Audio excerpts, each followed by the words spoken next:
అందరికీ నమస్తే. నా పేరు సదాశివరెడ్డి. నేను మొన్న ఆదివారం రోజు నా స్నేహితుడు జగదీష్తో కలిసి ఒక ఓల్డ్ ఏజ్ హోమ్కి వెళ్ళడం జరిగింది. వాళ్ళ అత్తగారిని అక్కడ ఉంచారు. నలుగురు కూతురు కలిసి తల్ల 2000 వేసి అక్కడ ఉంచడం జరిగింది. నేను మొదటిసారిగా ఓల్డ్ ఏజ్ హోమ్కి వెళ్ళడం జరిగింది. మా స్నేహితుడు అక్కడ నుండి సౌకర్యాలన్నింటిని నాకు ఒక్కొక్కటిగా ఎక్స్ప్లెయిన్ చేస్తున్నాడు. అక్కడ నిజంగా సౌకర్యాలు చాలా బాగున్నాయి. పెద్ద కాంపౌండ్ వాళ్ళు, లోపలికి ఎంటర్ అయితేనే మంచి ఫ్లోరింగు, ఒక పక్కన మంచి గ్రీనరీ, ఒక చెట్టు, ఒక పక్కన మంచి టెంపుల్, అలాగే అలా అలా అలా కూర్చోడానికి మంచి టేబుల్స్, తిరగడానికి మంచి ప్రాంగణము, అలాగే పెద్ద హాలు, తర్వాత ఒక మినీ సినిమా థియేటరు, ఒక లైబ్రరీ, పెద్ద డైనింగ్ హాలు, ఇట్లా చాలా చాలా మంచి మంచి ఫెసిలిటీస్ ఉన్నాయి. మన ఇంటికంటే కూడా చాలా మంచి ఫెసిలిటీస్ అక్కడ ఉన్నాయి. అవన్నీ కూడా వివరించడం జరిగింది. నేను అన్నీ గమనించాను. అలాగే అక్కడ ఉన్న ముసలివాళ్ళను కూడా అందరినీ పరిశీలించడం జరిగింది.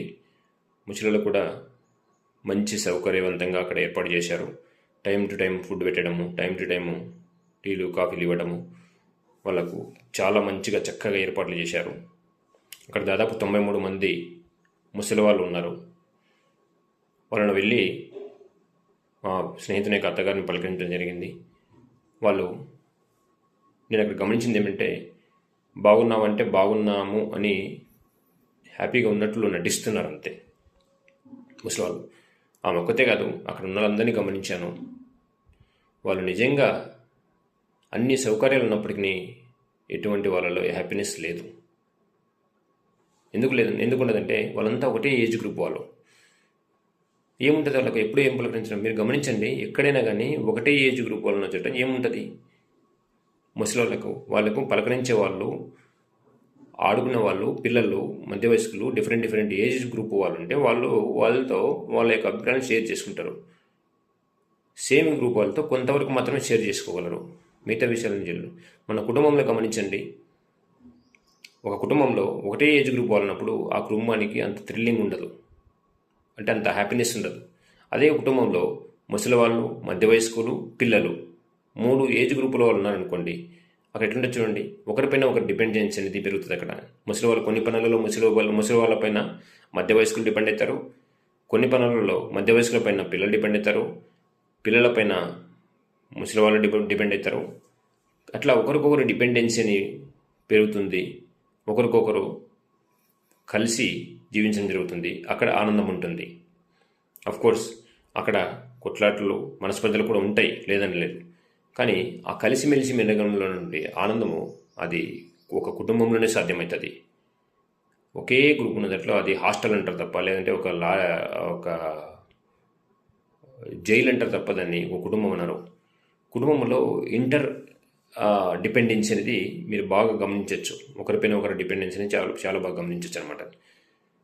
ఒక విషయం ఆలోచించండి, ఓల్డ్ ఏజ్ హోమ్లో మీ పేరెంట్స్ని ఎవరైతే వదులుతున్నారో వాళ్ళందరికీ నేను చెప్పాల్సిన ఏమంటే, దయచేసి నేను చేతులెత్తి మొక్కుతున్నాను, మీరు మీ పేరెంట్స్ని ఓల్డ్ ఏజ్ హోమ్లో వదలొద్దండి.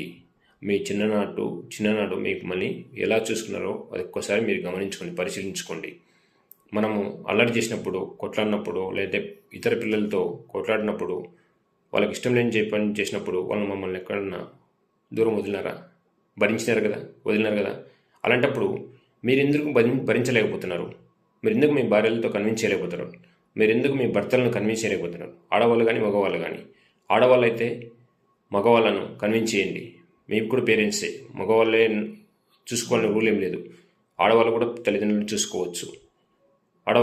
మగపిల్లలు లేని కుటుంబాలలో ఆడవాళ్ళు మీ భర్తలను ఒప్పించి మీ పేరెంట్స్ చూసుకోండి.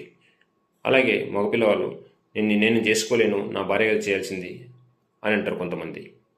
అదంతా ఏం లేదు, ఒప్పించుకొని మీరు కూడా చేసుకోవచ్చు.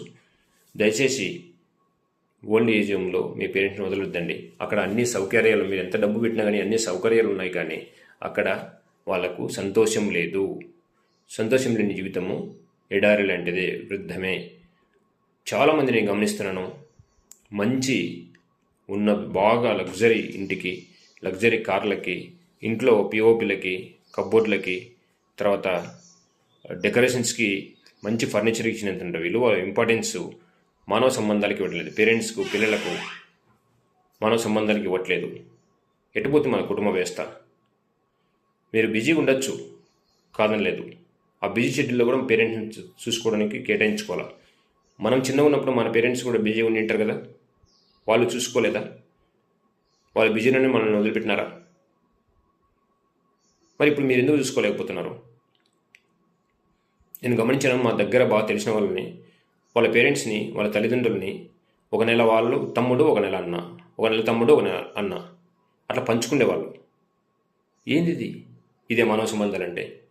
మిమ్మల్ని కూడా అట్లా పంచుకున్నారా?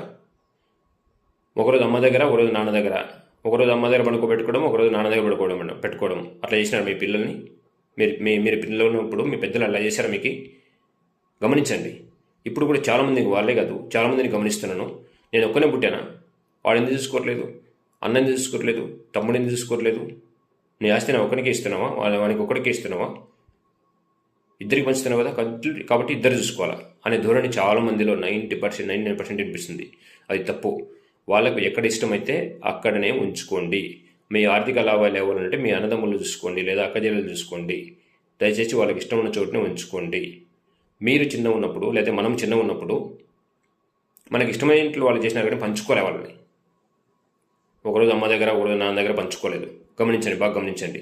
అలాగే మనం చిన్న ఉన్నప్పుడు మనం ఎంత గలీజ్ చేసినా కానీ మన ముడ్లు కడిగినారు, మన దుడ్లు కడిగినారు, అన్నీ చేసినారు. ఇప్పుడు మనం ఎందుకు గడలేకపోతున్నాం? మనకు బాధ్యత లేదా? అర్థం చేసుకోండి ఒకసారి. ఎందుకు అంత ఇబ్బందికరమైన, అంత పేరెంట్స్ని చూసుకోలేంత బిజీ అయిపోయినారా జనాలు? అర్థం చేసుకోండి. వాళ్ళు ఎంత బిజీ ఉన్నా కానీ, ఎంత కష్టం ఉన్నా కానీ మన పిల్లల్ని వదులుకోకుండా పెంచుకున్నారు. అలాంటప్పుడు మనకేదో మనం ఇదంతా కేవలం నేను నా దృష్టిలో సాకు అంతే. నాకు టైం లేదండి, నాకు ఉద్యోగరీత్యా నాకు కుదరదండి, నేను బిజీ. నీ బిజీలని పక్కన పెట్టు. బిజీ పేరెంట్స్ తర్వాతనే. పేరెంట్స్ చూసుకోలేని బిజీ నీకేమి? పేరెంట్స్ చూసుకోలేని సక్సెస్ నీకెందుకు? మానవ సంబంధాలు లేని సక్సెస్ నీకెందుకు? విలువలు లేనంటే విజయం నీకెందుకు? దానికి అర్థం ఉండదు. విజయం అంటే కేవలం డబ్బు సంపాదనే కాదు. ఒక మంచి సక్సెస్ అనేది, success is not a destination, it's a journey.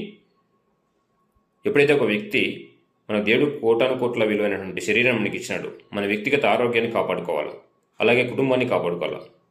కుటుంబం ఒక వ్యక్తిగతంగా, కుటుంబం పట్ల, సామాజికంగా, సమాజం పట్ల ఎప్పుడైతే నీ యొక్క కర్తవ్యాన్ని, నీ యొక్క బాధ్యతను సక్రమంగా నిర్వహించినావో అప్పుడే నువ్వు నిజంగా సక్సెస్ అయినట్టు. అంతేగాని కేవలం డబ్బు సంపాదించడం వలన, కేవలం ఉద్యోగం సంపాదించడం వలన సక్సెస్ కాదు. అర్థం చేసుకోండి. నేను మాట్లాడే మాటలు కొంచెం బాధాకరంగా ఉంటాయి, కానీ అక్కడ ఓల్డ్ ఏజ్లో కొంతమంది ముసలి వాళ్ళను నేను చూసిన తర్వాత, వాళ్ళలో ఉన్నటువంటి ఆవేదన గమనించిన తర్వాత నాకు ఈ మాటలు మాట్లాడాలనిపిస్తుంది. దయచేసి చేతులని ముక్తండి. ఎవరైనా సరే మీ యొక్క తల్లిదండ్రులను వృద్ధాప్య ఆశ్రమాల్లో వదలొద్దండి. ఎంత కష్టమైనా మీ దగ్గరే పెట్టుకొని చూసుకోండి. వస్తువులకు, లగ్జరీ లైఫ్కు ఇంపార్టెన్స్ ఇవ్వద్దండి. మానవ విలువలకు ఇంపార్టెన్స్ ఇవ్వండి.